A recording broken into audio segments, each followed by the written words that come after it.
So I'm going to call the Marin LAFCO Agency Formation Commission Thursday, April 14th commission meeting to order.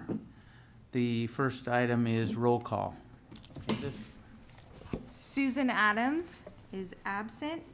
Judy Arnold. Here. Jeff Blanchfield is absent. Alternate Christopher Burdick. Here. Carla Condon. Here. Gary Phillips is absent, so empty seat. Craig K. Murray. Here. Dennis Rodoni. Present. Alternate seated in the audience, Jack Baker. Here. Roll has been taken. Thank you very much. The next item is the approval of the agenda as presented. If there's no changes, can someone make a motion to approve? I'll move that. Second. Then moved in second. We approve the agenda as presented. All those in favor, say aye. Aye. Opposed? Thank you. Motion carried. Item number 3 is public comment. It's an opportunity for anyone to address the commission on an item not on the agenda. See no one in the audience, no public in the audience. I assume we can move on. The next items are action items or possible action items, and there's a long list of consent calendar items. And I guess what I would first ask whether there's any item that any commissioner would like removed from the consent calendar. Dennis, I'd like to pull item 3. Item 3, okay. Anything else? If not, then could I have a motion to approve the consent calendar, everything but item 3? So moved. Second. Been moved and second that we approve the consent calendar for everything on that calendar except for item 3. All those in favor, say aye. Aye. Opposed? Motion carried. Thank you. Item 3 is a proposed amendment to the office lease agreement for additional space. Keen, would you like to? Well, certainly, just very quickly. So in anticipation of our pending arrival of an analyst extra help employee, we've been working with our landlord, Marin Community Foundation, on getting an additional workstation. It just so happens one has made itself available next door. So what you're looking at is an amendment that would increase our share of the rent by $300 per month. And that would go through the term of our existing lease with MCF, and that terminates right now, February of 16, and then we would have an option at that point on what to do, whether to incorporate the additional workspace permanently as part of a new lease or let it go. But this is just going to cover the next 16 months or so. Okay, thank you. Commissioner So just, yeah, real general question. So if we're negotiating a lease, is this something, Keen, that generally, real property wouldn't take in the closed session rather than open session? Or this is more of a concurrence of a lease, is that? Yeah, more of the latter. Just given we are leasing and the dollar amount is relatively low, and just for context, I did run this through both the chair and vice chair beforehand. As these things go, it's a pretty good deal. So staff felt pretty comfortable bringing it under the consent calendar.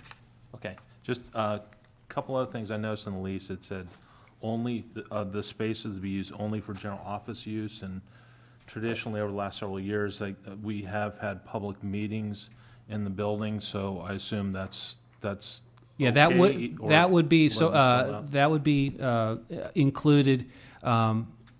This lease provides us proportional access to the conference rooms, break rooms, all that would be provided. Yeah. So if we don't pay for a conference room if it's available, we don't pay for a conference room if it's available? No, it's actually built into that $300 amount. Actually has a load charge that MCF calculates for common space. So you are paying for it, but it's just built into the monthly rent. Okay, any other questions on item number 3? If not, can I have a motion to approve that item? I'll move this. I'll second. Been moved in second that we approve item number 3, which is the amendment to the office lease agreement. All those in favor, say aye. Aye. Opposed? Motion carried. Thank you. Now we're on to the public hearing items. Item number 9 is a reading on a comprehensive update to the fee schedule action, possible action item. Number 9. Thank you, Vice Chair. So, as mentioned, this public hearing is a first reading. It's for the Commission to take measure of the work of your policy committee in preparing an update to your adopted fee schedule. A fee schedule that, for the most part, has been left unchanged since at least the late 1990s. So the agenda report before you reflects that the committee has tackled quite a bit of ground. And there's ultimately 2 goals in mind here. One is that we improve cost recovery to the degree that you believe is appropriate. And then second, we make the fee schedule a little more user-friendly. And that said, at the end of this item, what we're looking for is your approval to greenlight the next phase of this process, and that is to take this update with any desired changes that you identify this evening and then send it on for public review with the idea that we'd come back to you in October as part of another notice public hearing, at which time we'd ask you to take action. And just keep in mind, assuming you take some action in October, there's a 60-day window for the fees to go into effect. So as we have contemplated in the work plan, we should be wrapping this up by the end of the calendar year. But that said, and relying on the agenda report for all the details, there are a number of key changes that the policy committee is bringing you tonight that ultimately is somewhat of a game changer in how you choose to calculate, set, and then ultimately collect fees. And what I think I will do is just highlight 4 or 5 key changes and then defer to committee members Burdick and Baker for any of their observations, and then hopefully answer any questions you may have. But the key change, the change that has the most pervasive impact, is a recommendation that you take your composite hourly rate, which right now is $50 and has been $50 again for at least the last 15, and move it up to $126. And we got to that 126 number based on calculating your labor costs and your overhead as budgeted for 14-15. And you can see the actual calculation done for the hourly fee in attachment 3. And so this being the key change, the other 4 key changes all kind of follow in branch order from this. That includes making a fundamental switch from a variable fee-based schedule right now in which you assign fees basically on the size of the affected territory and move towards a fixed fee system in which you are assigning fees based on the relative stagnant factors of what's the environmental review that you're performing and what's the level of consent. Third, committee believes it's appropriate to go all in on non-refundable fees. Right now, it's been the practice and policy of the Commission to refund fees to applicants if there is remaining monies in their account. The committee believes that given our workload, that it would be appropriate to make sure that if an applicant comes to you with a proposal, once they submit that initial fee, that's LAFCO's fee. So there would be no, in the car world, a cooling off period per se. In addition, all of the fees, all the proposed application charges would be assigned a specific hour allocation based on reasonable estimates performed. And if you take a look at, I believe, attachment 2, you can see the standard hours that go into processing a proposal. So at the very basic level, someone walks in and submits a proposal to annex a developed lot to a sewer district or a water district.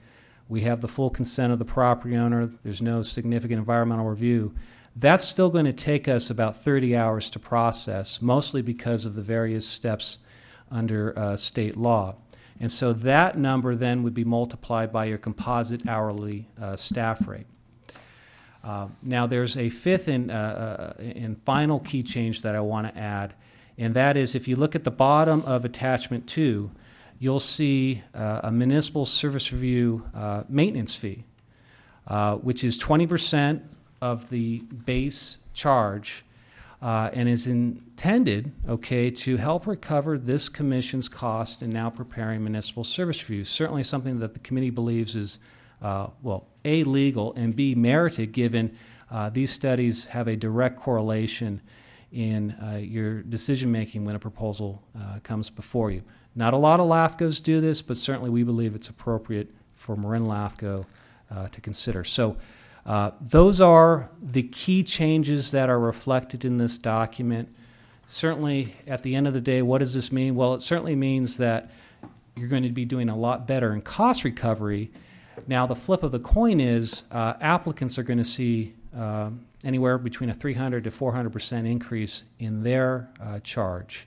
As we provided, I think, in the agenda report, right now the basic application fee to LAFCO is $1,100. Well, that same applicant, okay, will walk in if these fees were to go through and write a check for $4,500. So there is a big difference, but again, part of that is there's been no smoothing of fees for the last 15 plus years. So with that, Vice Chair, and with our recommendation for the Commission to ultimately greenlight sending this out for public review, I'd defer to Commissioners Burdick and Baker if they'd like to add anything, and certainly be happy to answer any questions on my end. Okay, other committee members want to add anything to this report prior to taking questions? Not really. Not really. It's, that's a pretty thorough explanation. I suppose, Keen, perhaps you could give us the simplest example. Let's say I live in Novato in a 60s house, and my septic tank fails. I don't want to do anything other than, you know, they won't let me put in another septic tank, and so I'm going to have to annex to Novato Sanitary. How much is it going to cost me? Yeah, under that example, you're looking at $4,500. Now, that includes the municipal service review surcharge. Part of the policy discussion for this commission, and the committee did purposely punt this to you, was if there are proposals or issues that you want to incentivize occurring, for example, island annexations or helping landowners who are simply trying to eliminate a failing septic system, certainly by way of setting the fees, you can do that.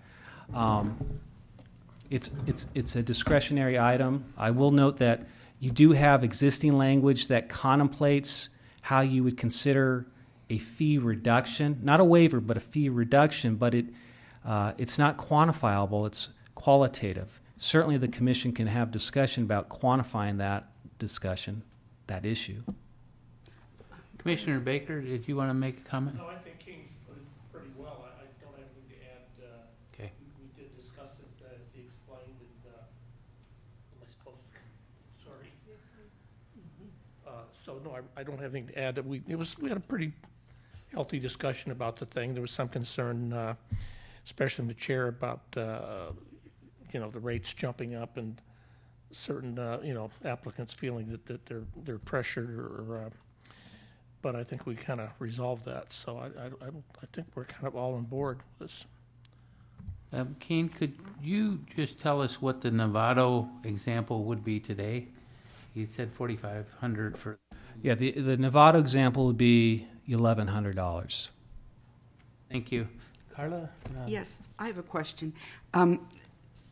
Forgetting about the application fee, but for the other fees that are being assessed, do those remain fixed? What if those fees exceed what the cost of cost recovery?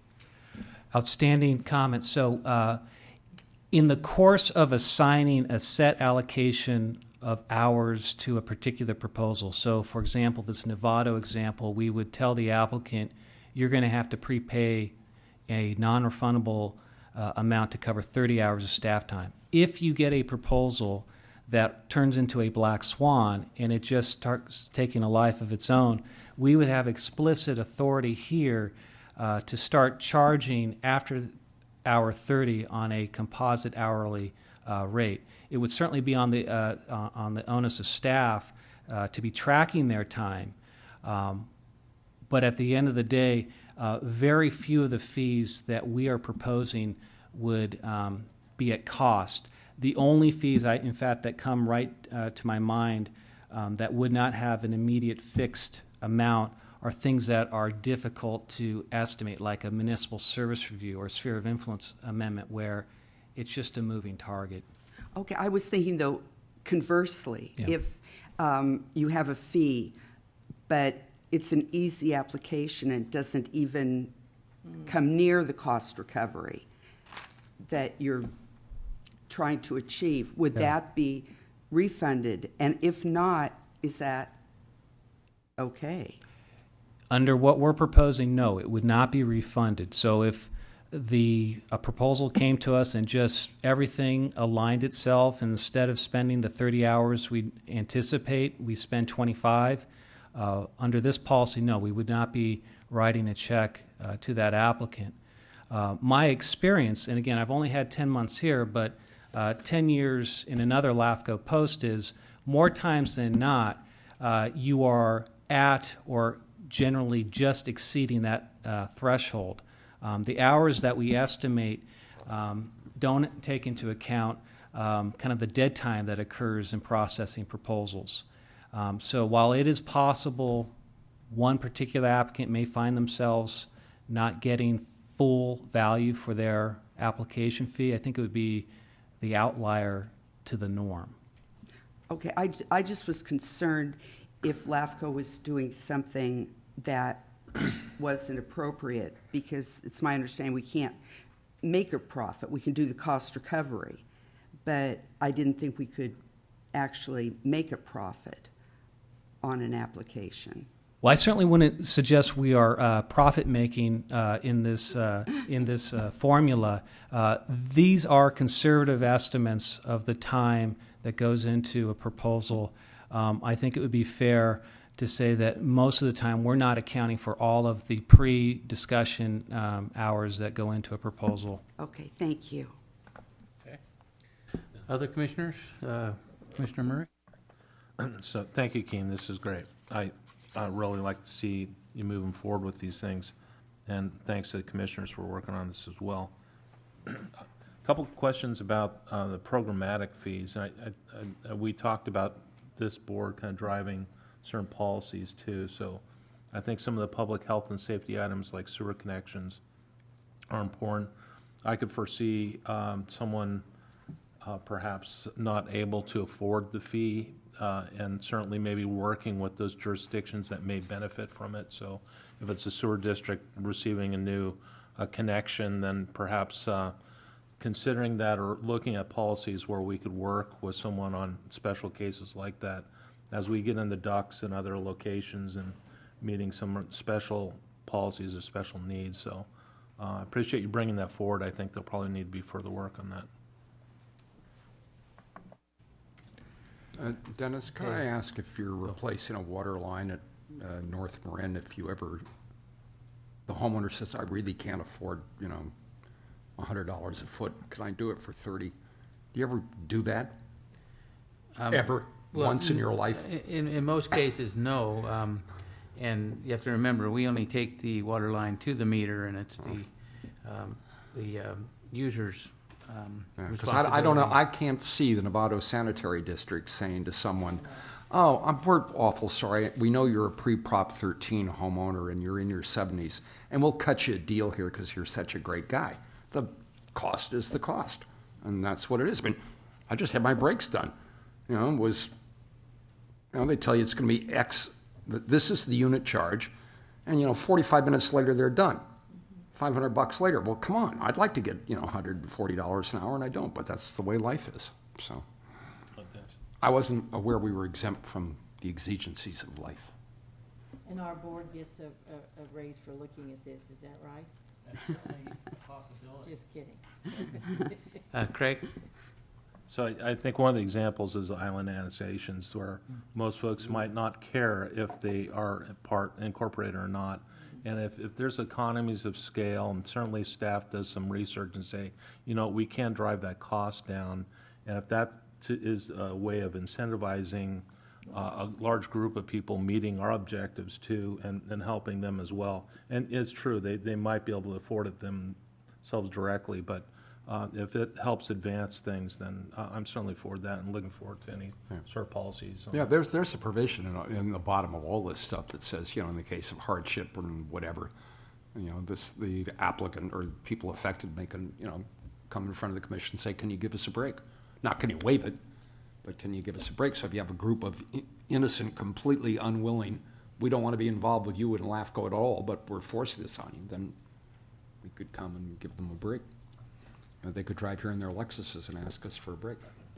Okay, Commissioner Arnold. That's really what I was going to ask. Is this a proviso that's just standard, that if someone really can't afford it and it's a hardship, do they come before this commission? Is that the process?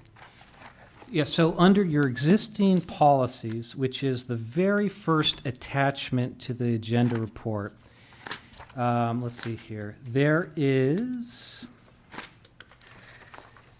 section 4, fee reduction policy. We have taken this exact language and put it into the existing or the proposed. So the baseline wouldn't change, but it's, Commissioner Arnold, it's important to highlight, you know, you have language here that contemplates some kind of formal hearing in which the 5 or 7 of you would say yes or no to someone coming before you and saying, I cannot afford this for reasons X, Y, and Z. But there's, you know, it comes down to your discretion on how you would choose to process. There's nothing that directs staff to quantify anything for you to say, yes, this is a threshold we want to address. Would this be subject to closed session? Does it fall under a closed session? I mean, I'm just thinking. That I don't know. That's Okay. it's a good question. I don't think it sounds like a Brown Act. Doesn't sound like any Brown Act exemption I know of. Okay. And it's a fee. It's not litigation, and it's not, you know, labor relations or, Okay. you're supposed to talk about fees in public. Okay. So, under the fee reduction policy, item 2 would cover most of the items being discussed, which would be proposals involving overriding public benefit as determined by LAFCO. And that public benefit could come in many different ways, as mentioned by Commissioner Murray. So there is language in the policy which gives us some flexibility, it looks like. Additional language even beyond the first item. And just for context, I know the committee talked about this, and to the committee members' memory, and I'll ask Candace if I'm correct, there was only one proposal in the past in which you did get a fee reduction request, and I guess it was nominal enough where there wasn't a whole lot of memory assigned to why it was approved. But it's good to have this policy here just in case, again, I think so, something too. comes up. For clarification, as you continue to consider this item, I've been taking notes, and from Commissioner Murray's perspective, would it be the interest of the commission that when we return to you in October, that we do have some language from the policy committee that talks about perhaps specific reductions for island annexations and or annexations involving failing septics or Commissioner Arnold. My feeling is we should leave it pretty general, just because if we make it specific, then you know something will come up that wasn't written. And I would agree with that, and I would say that probably the septic thing is kind of a difficult thing to ascertain, because going the other direction, which would be doing a repair on their own property and going through environmental health, paying all those fees, and also hiring a civil engineer to do the design, all that's pretty expensive too. So we may still be the least expensive option for many people. So I think that, you know, without some analysis, we wouldn't want to earmark just that one item, or from my perspective.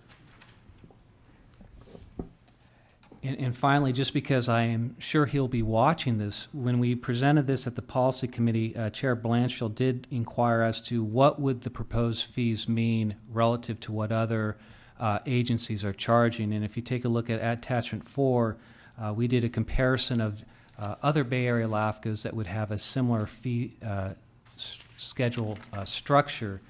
And by and large, you would still be either under or just about within the mean of what the other 5 similarly situated LAFCOs are charging, and a much better deal than Santa Clara. And I would add, from my perspective, from the Budget Committee, I've been concerned that we haven't been getting cost recovery for a number of years, and so I'm pleased to see this move forward, because I do believe that our fees have been lower than they should be. And I'm very happy to see this move forward, and I think we probably have enough direction perhaps to consider a motion. I'll move the first reading. And Second? is that action number 1, which would be the, as proposed, as presented? Okay. And I'll second that. Okay, we have a motion and a second to move forward with the first reading and go out to the 45-day public review of this proposal as presented. All those in favor, say aye. Aye. Aye, oppose. Motion carried. Do you have to read it now? Oh, That's all been read, that's the one. we And have to so, read it. Keen, one question I did have, as far as the public process, because this involves perhaps a different audience, how will we notify the public and look for feedback from the public?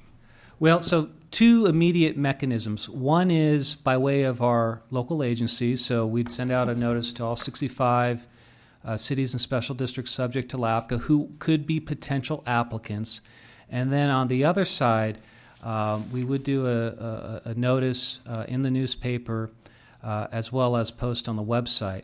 I'm sure there may be some other outreach efforts. In fact, with that comment in mind, I'll inquire with the county and maybe city staffs on perhaps some other practices for outreach. Those are the 2 that we had anticipated. So I would recommend the Marin Builders Exchange and maybe some professionals that we see all the time presenting plans or proposals to us, to include them on the list. Thank you. And the Marin Taxpayers Association. They're always friendly to fee increases. Thank you. Okay, so we're going to move on now, and we're going to item 10, which is the adoption of proposed update to the Conflict of Interest Code. Again, an action item. Thank you, Vice Chair. So as mentioned, we have a draft resolution before you that, if approved, would update your conflict of interest code as required by the state of California, as well as, I guess more specifically, the Fair Political Practices Commission. And as our county, city, and district members can attest, this code in of itself is a standard requirement of all local governmental agencies, and at its core, it's about having each agency identify those decision makers within their ranks, and then specifying what type of information they should be providing in their annual statements of economic interest. And also, as these members can attest, updating a conflict of interest code in theory should be relatively a perfunctory duty, because most of the time you're doing this every 2 years and you're just dealing with cleanups or clarifications. Marin LAFCO, being special as it is a bit of an outlier here, because our conflict of interest code has not been updated since November of '76 for reasons that we detail in the agenda report, and basically, and I think it was fair advice at the time from county council that the way we were set up beginning at the time in '76 forward, we did operate very much like a county department. So the advice then and what has held was you're covered under the county. Well, in talking this item over with David Zaltman, he agreed it was probably a good idea that we have our own. So before you is a draft resolution that would essentially hit the restart button, and it would have 2 key changes included therein. The first would be you would take the road well traveled and simply adopt the FPPC's templated conflict of interest code as your own.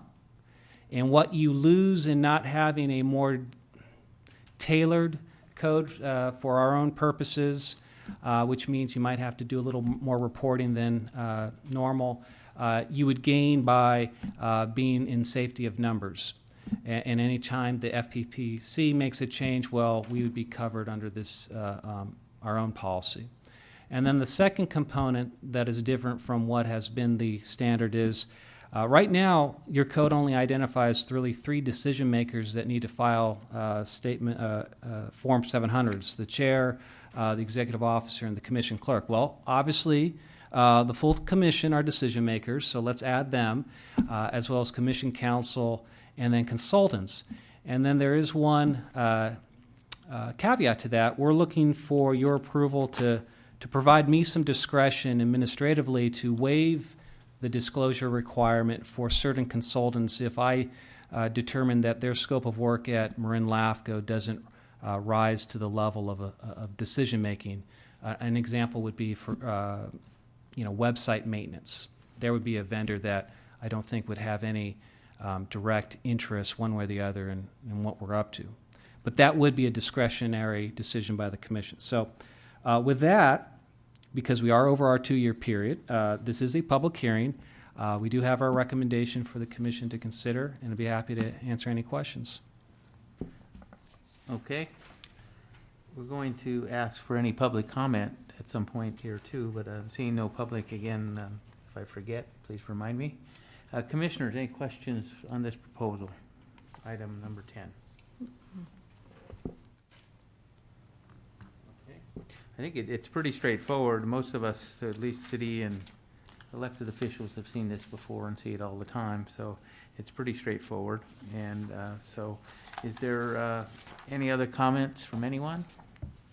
If hearing none, then would someone like to make a proposal for a motion? I'll move to adopt the proposed update of the Conflict of Interest Code. Second. Okay, it's been moved and seconded that we move forward with adopting the resolution updating the CIC as per directed by the executive director. All those in favor, say aye.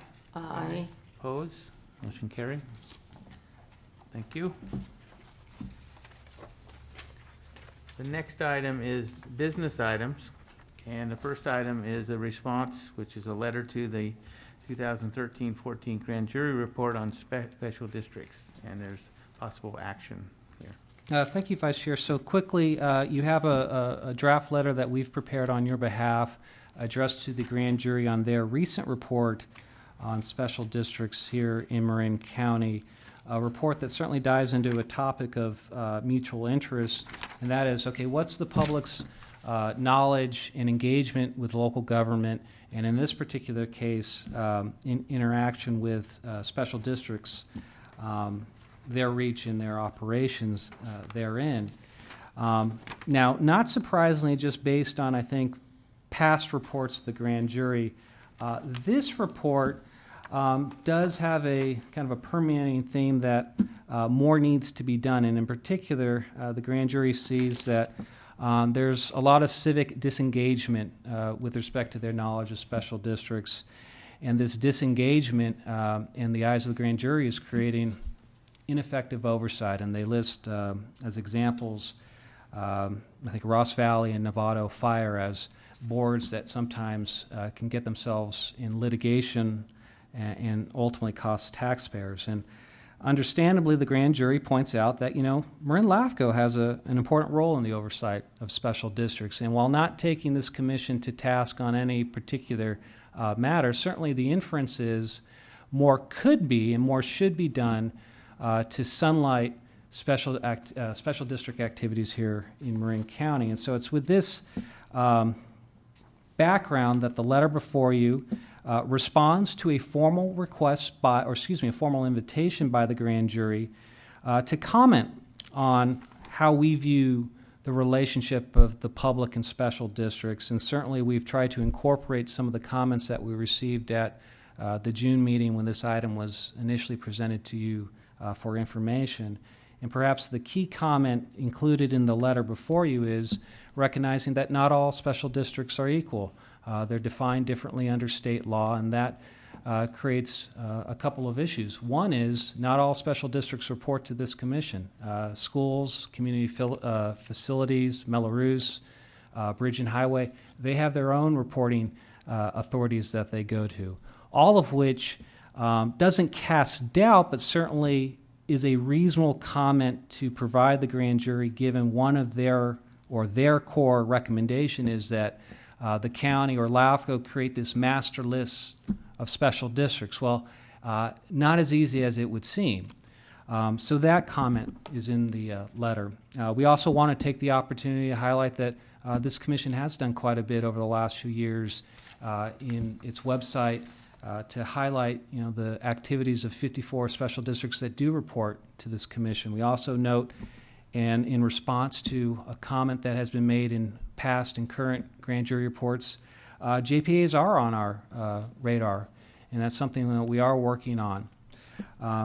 So the tone and content of the letter is for you to determine if it's appropriate, and certainly in the course of working on this, I've been told by more than one commissioner that LAFCO has expended considerable resources over the last decade establishing a good relationship with the grand jury, and hopefully that this letter aids in that process. So the content and tone is for you to consider, and we're ultimately looking for you to authorize Vice Chair's signature this evening. Okay, thank you. Commissioners? Carla? Please. Yeah.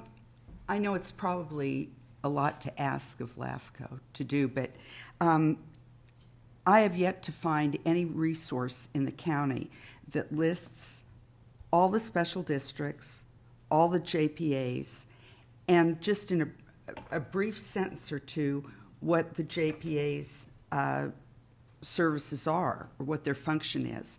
And I was wondering if perhaps, and it would also, I'm sure, support what the grand jury is asking, if we could do something on our website where we had just a list of all the JPAs that we can track, all the special districts and their functions. I know that in the past, one of the council members had organized a JPA oversight committee, and it was really working well, and it was very informative because a lot of the council members didn't even know what some of these JPAs were. But that sort of went right now by the wayside. And would it be too much to ask of our staff? Well, do I something know like that? Candace can speak to this more definitively. Over the last few years, I know that Peter and Candace have been working on a shared services profile on the website. So as we are aware of them, the JPAs are listed on our website. But one of the challenges, and this goes to the issue of why we're looking for legislation, there's no reporting requirement. So if there is a JPA out there, it's only because someone has either told us or another known quantity. And if they're not active, there's another question. There's no reporting mechanism. So we are working on making that a more expansive part of the website. It's already beginning. But to the comment about a master list of special districts, again, it goes to the issue where not all special districts are going to be even known to LAFCO because there are regional special districts. I'm aware of, obviously, the Golden Gate Transit District, but there are probably other regional districts that were not readily available. So it seems really easy, and I get it, this master list, but it's a little more challenging than it seems. But it's something on our radar. Okay, great, thanks. Commissioner Arnold? Well, I know the committee you're speaking of, Carla. It was called the JPA Oversight Committee. And I think that committee did list almost all the JPAs, and there is a list of them that's available.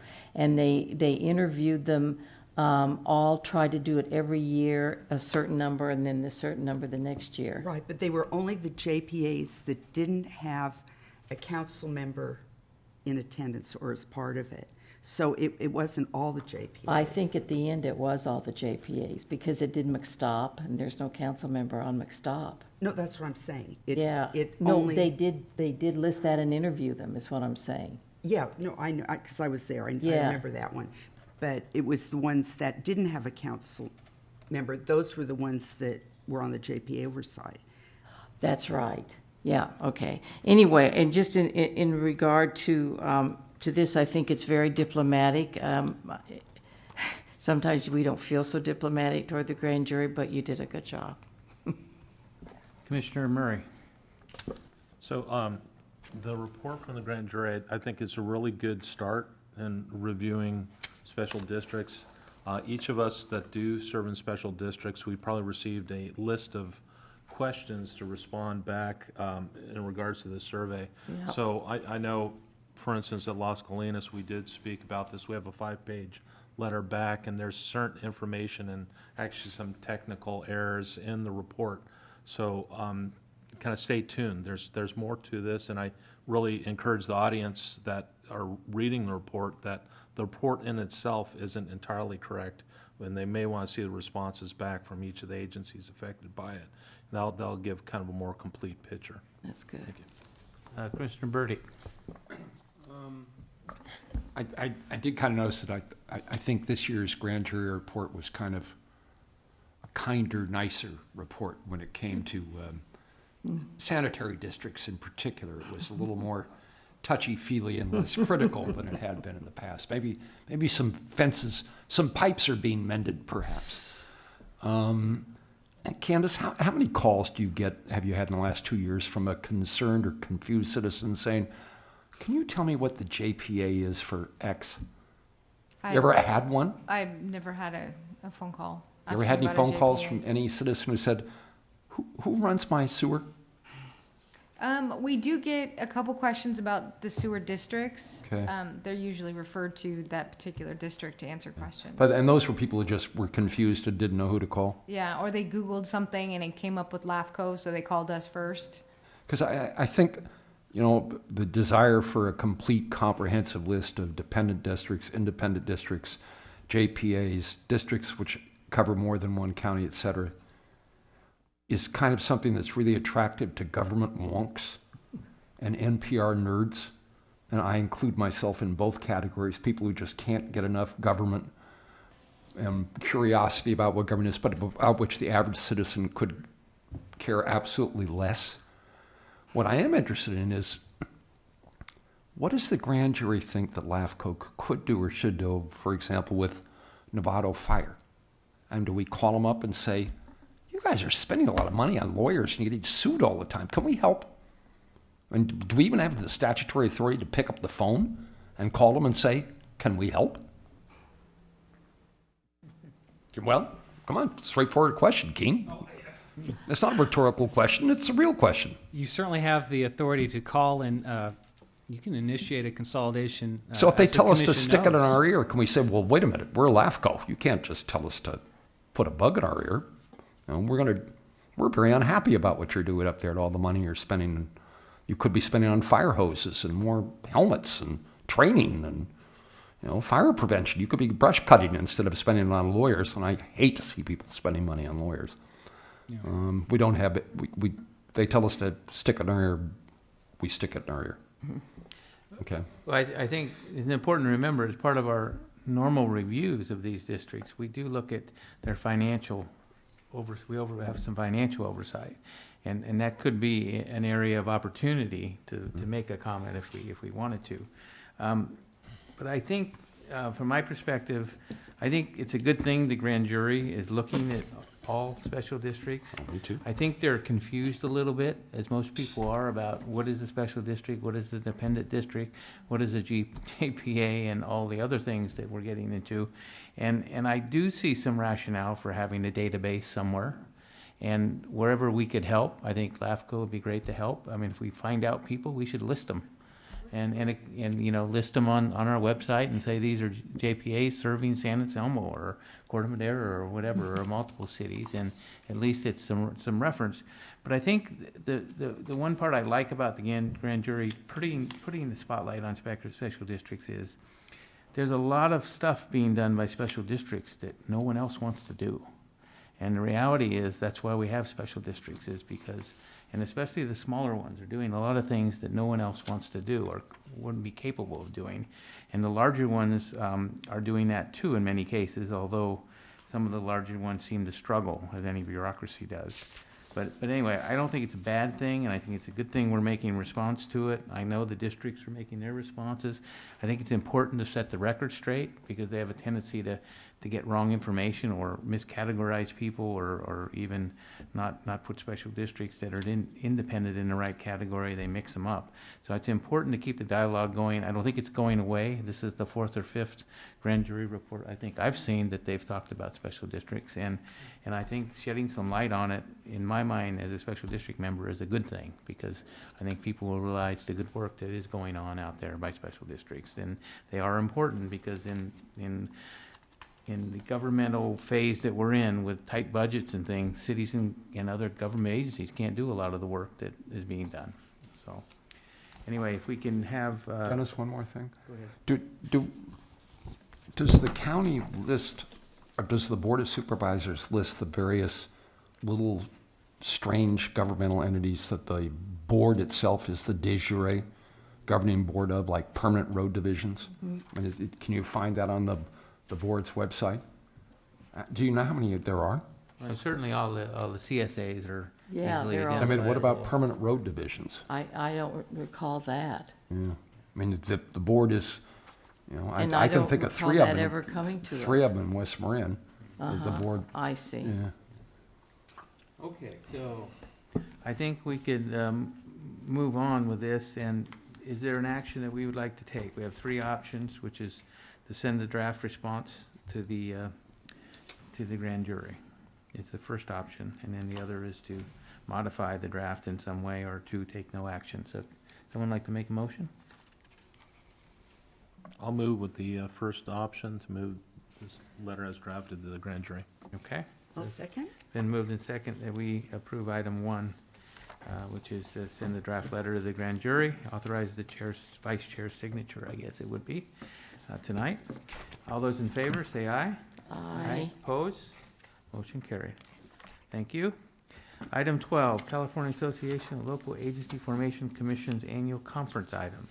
Thank you, Vice Chair. So 3 items for the commission to consider this evening in anticipation of the October 15th, 17th meeting of Cal LAFCO in Ontario.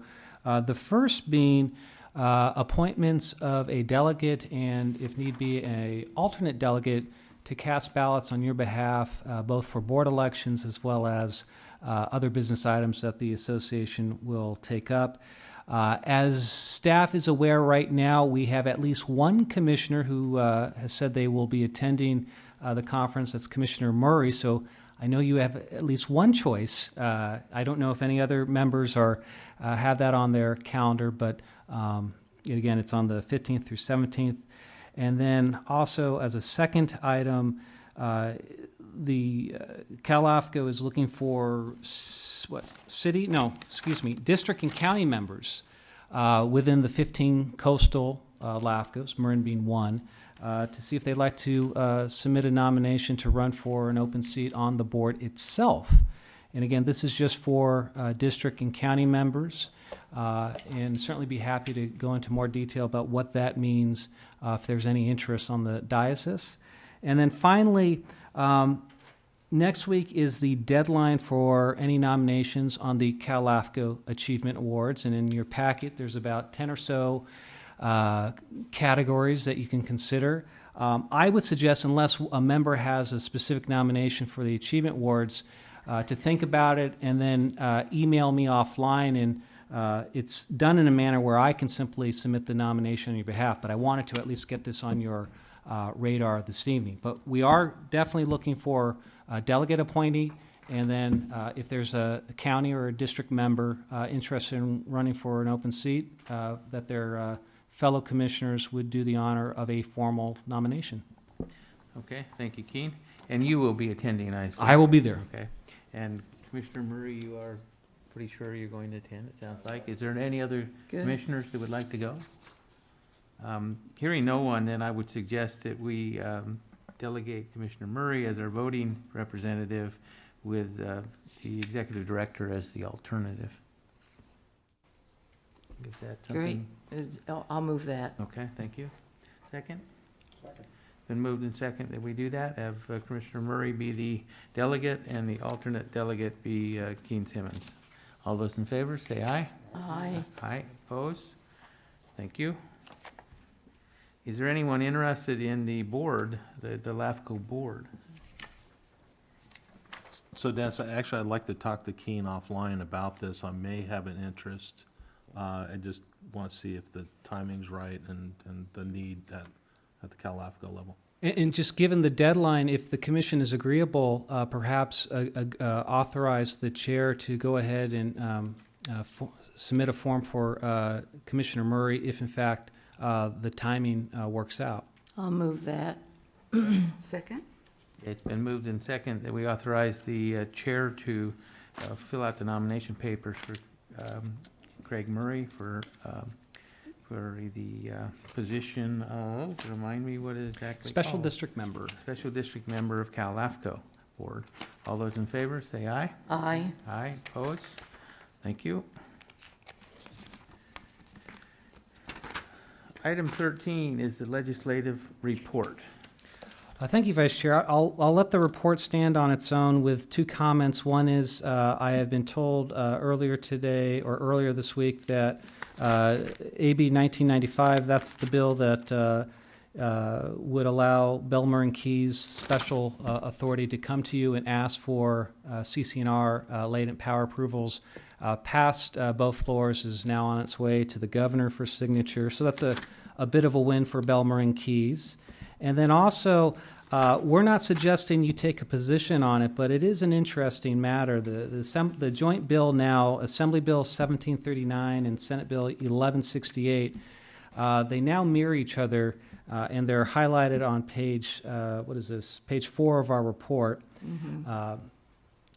It's an interesting concept. So right now, groundwater basins, the only regulations that are tied to them if they've been adjudicated, by the courts. Well, what this bill would essentially do is empower local authorities, and in some cases, compel local authorities to get into the business of regulating groundwater withdrawals through a permit process. So it's a bit of a game changer.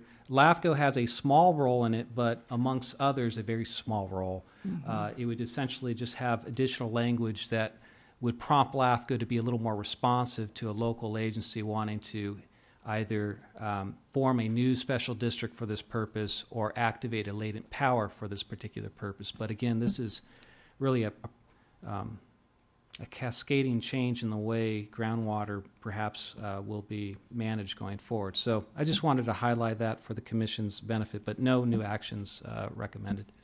Commissioner Byrd? Yeah, I see from the Chronicle that in the last 10 days, 2 bills have been introduced on regulating groundwater. I guess California is one of the few states in the West that doesn't regulate groundwater at all. We regulate the rest of water pretty thoroughly. Is Cal LAFCO looking at those? Cal LAFCO, I don't know if it knows what to do on this particular issue because, all of our Central Valley members are within jurisdictions that Fresno, Bakersfield, they rely on unregulated groundwater withdrawal, so it's a bit of a divisive issue just amongst the 58 LAFCOs. It is interesting. Part of the requirement of this joint bill would be for Department of Water Resources to develop criteria to figure out what is a groundwater basin and grade its replenishing rates. I know very little about groundwater basins right now in Marin County, but it'll be interesting in the Nicasio area, how does that play itself out? Because I am aware anecdotally that there are issues out there. I have a question. Commissioner Arnold. So I'm trying to figure out the bills. They say apparently they've passed the Assembly, they've passed the Senate, but they've been redirected to appropriations. Yep. And as I understand it, this past Monday was when the legislature adjourned and anything that didn't pass out is either made into a 2-year bill or is dead. You know, because he's got redirected, Uh-huh. and they originally went through their house of origin, there may be a special allowance. Okay. And I know that, and I haven't read the details, I know that there has been some agreement on a water bond Yes, I today. know, right. And so I did see that there was discussion about how this would Oh, affect these bills. So maybe that's how they did it, okay. Yeah, I think that, just my comment would be there's tremendous interest in what's going on with the groundwater, and we've not in California done a very good idea even identifying where the groundwater is and what's going on with it, let alone know who's using it and whether they are allowed to use it. But what's going on at the state in combination with everything that you see here is a lot of the bond money that's going to be available for infrastructure, for water projects, and all sorts of other environmental projects too related to water It's on are the going to be ballot. connected to all of us having the groundwater study management plan. I mean, that's for real. And Sonoma County is done it in the Sonoma Valley. They're doing it in the Santa Rosa valleys right now. And I think we're a little bit behind, but we'll have to catch up because it's going to affect funding eventually within the next couple of years. And so, and it's a really important aspect to get a handle on at least what your groundwater situation is, because we don't have that right now, so. Okay, thanks. So I don't think there's any particular action related to this, it's just a report, and there's some comments at the end about where we may or may not take action at some point. So we're gonna move on to item 14, which is land use changes in Marin County, which is an informational item. Thank you, Vice Chair. Yeah, absolutely. This is just going to be probably the start of just a process by staff bringing what we think are relevant external reports to your attention. Here's a report by the Department of Conservation that tracks and has been tracking land use changes in all of California, and in particular Marin County, since 1984. So their current report that covers changes from 1012 came out, and for the most part, it notes that very little changed in Marin County, although there was, overall, a couple of interesting issues that we flagged in the second page. One is, and this is new to me, that according to the state, there is actually no prime farmland mapped in Marin County. I did not realize that. The other... Who would be mapping those? Well, the Department of Conservation has its an aerial tool that allows it to do some interesting sampling from the sky, and then they send someone out there when they see something of interest, and they actually do soil testing. One of the interesting things about Marin, to a newbie like myself, is quite a bit of land in Marin County is designated as other. And so it's a bit misleading when you look at the overall chart for Marin County about available land to develop, because in most counties, other means land that is, let's say, semi-rural residential. Well, here, most of other means, Golden Gate National Recreation Area or Mount Tamalpais State Park. So it's a bit hard to quantify in that respect, but your predecessors or successors in the year 2314 will have an interesting discussion, because assuming these trends hold, you will run out of ag land by that point. Now, again, that's 300 years from now, but someone will be here presumably in 300 years, so it'll be an interesting thing to think about going forward. So, again, this is just for information. Okay, thank you. Comments from the commissioners? Keen, just, is there a goal of maybe from the Department of Conservation that we should be preserving a certain percentage, or if we're over-preserved, or we should be looking at more, or classifying things, as you mentioned, other into different categories, something like this? I don't think there's they've established any goals other than they do note, does the rate of land conversions from ag, open space to urban skew from population increase? And overall, statewide, it doesn't. Still, the population increase is exceeding the land use conversion. Here in Marin County, you could see at least by 2010, 2012, most of the development that did occur was infill because there was no encroachment out into greenfields. So there's a win there for Marin County. We note that one issue here that's different from other counties is the increase in other land, i.e., Marin might not be actively involved in urban development, but rural residential development is on par with the rest of the Bay Area. Not good or bad, but that's a trend line. 85% of Marin's land is protected, either by park or by ag.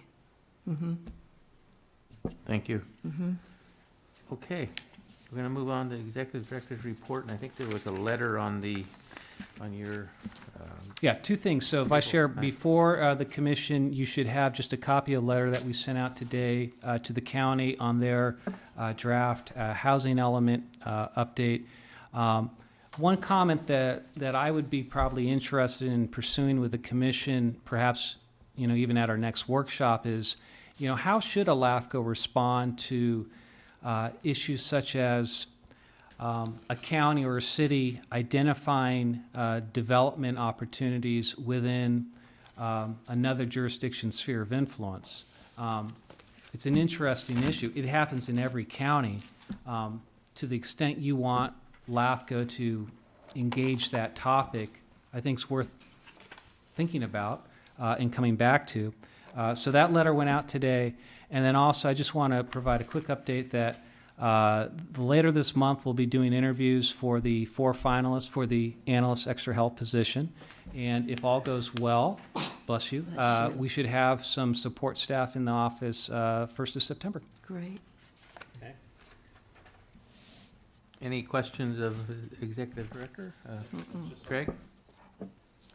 So, Keen, I'm sure you're going to promulgate the goals of LAFCO, preserving open space, ag properties, and it will be interesting to see how aggressive certain cities or other local governments are in terms of identifying sites, in particular sites that may not mesh with the goals of LAFCO.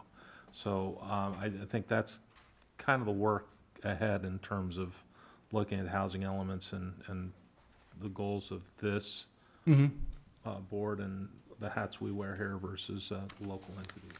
Well said. Thank you. Any other comments? Okay, Commissioner announcements and requests. Any announcements or requests or? Very good. If not, then I think we can adjourn to the next regular meeting, October 16th. So moved. Second. Moved in second. All those in favor, say aye. Aye. Meeting adjourned.